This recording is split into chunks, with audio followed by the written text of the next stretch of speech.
Welcome, family, to Wisdom Village, a center for authentic connection, soulful learning, and courageous healing. We're here talking about the journeys of transformation that we're on right now. We hope that by telling our stories of, and shedding light on, our own physical, emotional, and spiritual process of transformation, you will be inspired as you quest along your path and be reminded that you are not alone in this transition of consciousness.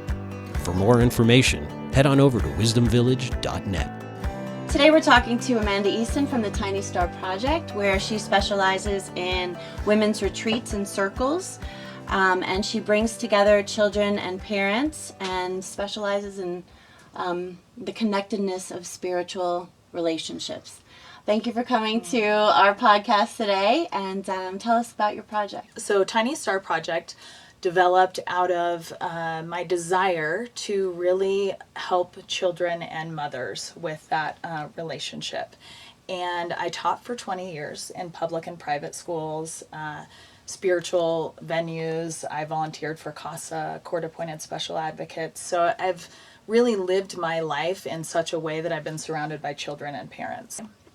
And so I started with girls groups, really helping young girls with social and emotional skills based on what I saw really on the playground as a teacher, which is where a lot of the learning happens for kids.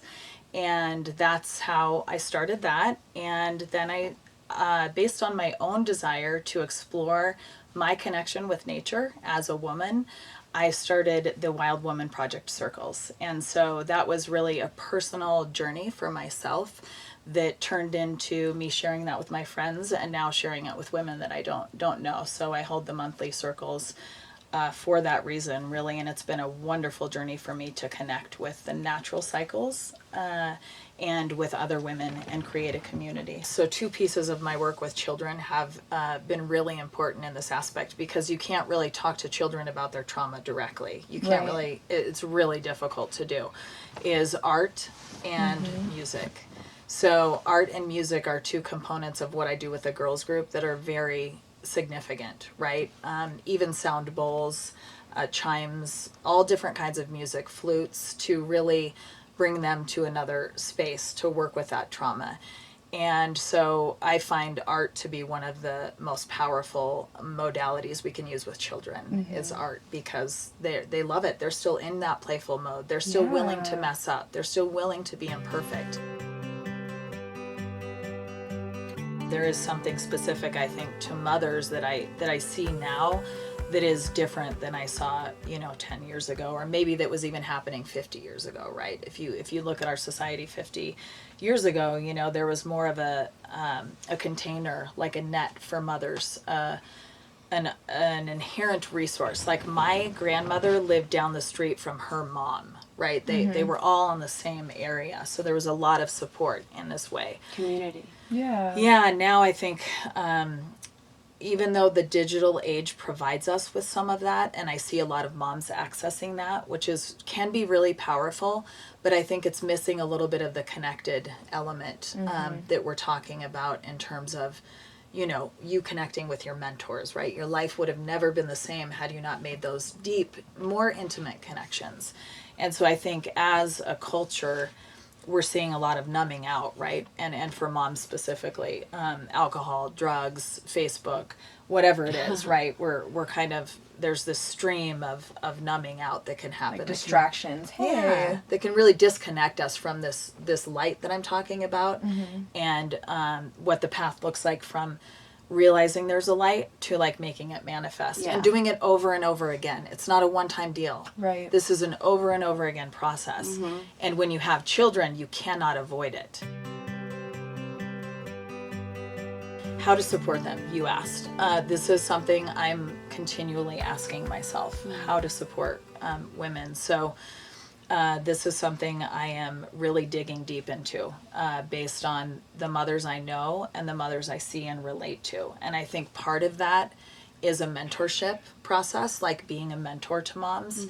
And I'm still in it, right? I've got 4 teenagers at home right now. So, the degree to which I can mentor might be a little bit, specific right now. So I plan on doing that, but it's not going to be like I can do it all, right? I'm not really intending to do it all. So that will be part of what I'm going to do as we move into 2020, and also providing small groups and really small communities of mothers who are interested in digging deep into this journey, and really not just showing up to soccer games and PTA meetings and being there for every parent-teacher conference and having the sort of perfect life. I'm really interested in working with mothers who see this as a real sacred journey.